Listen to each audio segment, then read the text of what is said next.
More than a decade that Tayrod Pugh had become radicalized. According to court documents, he allegedly told co-workers at American Airlines he sympathized with Osama bin Laden and felt the 1998 bombings of U.S. embassies overseas were justified. But that didn't stop him from continuing to work as an aviation mechanic or for the Army as a contractor. I think we are going to uncover quite a few holes in the process between the initial investigation and the present day. Among the more concerning issues to investigators, that Pugh was allegedly arrested carrying a cell phone with pictures of an airplane bathroom, airline seats, and overhead compartments.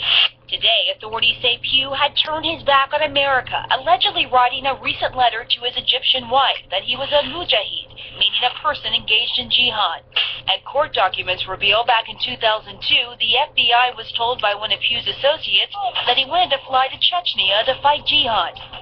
Despite the apparent red flags, Pugh went on to work as an Army contractor in 2009 for military contracting giant DynCorp, which experts say would have required a background check.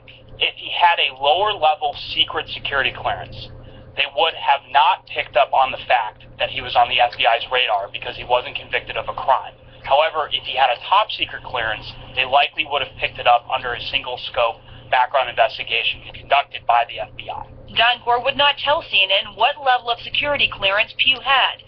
Still, experts say the case highlights potential holes in how contractors are screened. A lot more action should have been taken to mitigate risk and to, in essence, remove him from being in a situation where he had access, potentially dangerous access, to aircraft, to people flying on aircraft, to weapons systems. And what's still not clear tonight is what Pugh was doing up until the time he was arrested in January. Investigators say they know he was living in the Middle East for a year and a half, and that from online searches he was intent on joining ISIS, according to the FBI.